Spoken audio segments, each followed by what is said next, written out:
Pastor Roy Baker here, and I want to talk to you about one of the most important Christian disciplines that we have, and that is reading our Bibles. This is the first Bible I ever owned. It was a Thompson Chain, King James Version, and I started reading it every night, and eventually got to the point where I was just reading legalistically. And I don't know if you've ever been in a place where you feel like you're reading and you're praying, but you don't seem like you're connecting with God.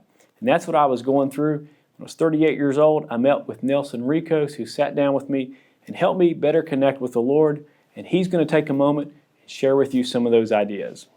Hi, I'm Nelson Rekos. I'm an elder at the CMA Church. And today I want to talk to you about an important facet of discipleship. That is, particularly for me, how to have a quiet time and the importance of a quiet time. Before I start, the scripture reading I want to just kind of set the stage is Psalm 27:4. One thing I have asked from the Lord, that I shall seek, that I may dwell in the house of the Lord all the days of my life, and behold the beauty of the Lord, and meditate in his temple. That is such an important part of discipleship, is that you want to be able to you have an opportunity to meet with the God of the universe. It's kind of like having a reservation at the high table. You don't want to miss it. He's got something important for you to tell you, or to encourage you, or strengthen you, or warn you.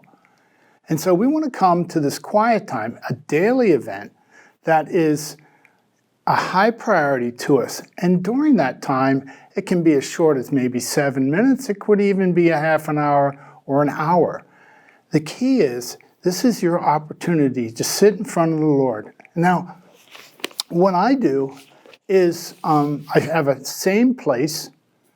I have a favorite chair. I get my little cup of coffee, and I'm sitting and I'm reading the Word. I have the same time, roughly. I'm a morning person. You could pick an evening if you wish.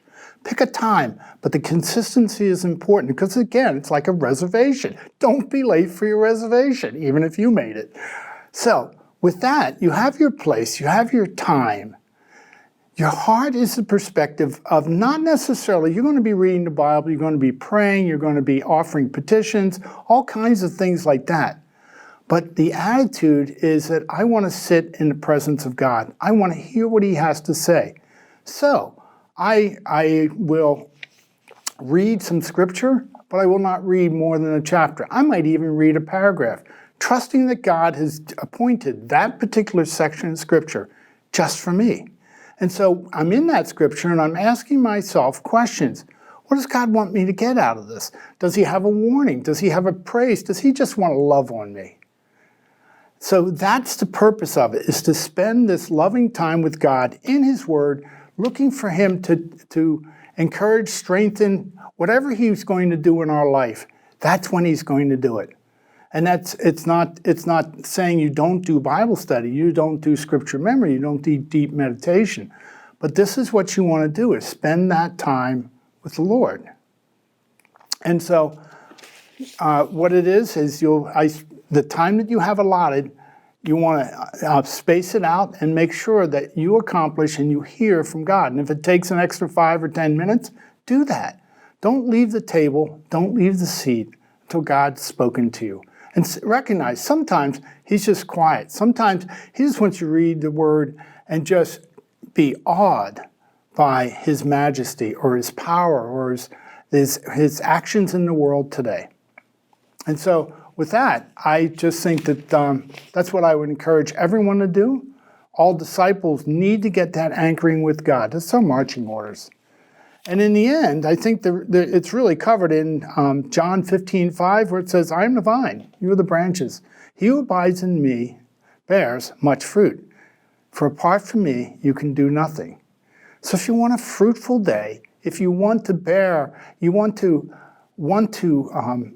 fulfill God's calling for your life, you need to hear it. And so I pray that you would be diligent to sit down, to relax, and let him speak into your life as you are transparent and honest before him. With that, I wish you blessings in the name of the Most High God. Thank you. Thanks, Nelson. This was a journal that I picked up after meeting with Nelson, and I would write a prayer in this journal, and he encouraged me that after I spent time with the Lord to write down something that God had been teaching me, and then find a friend to help hold you accountable.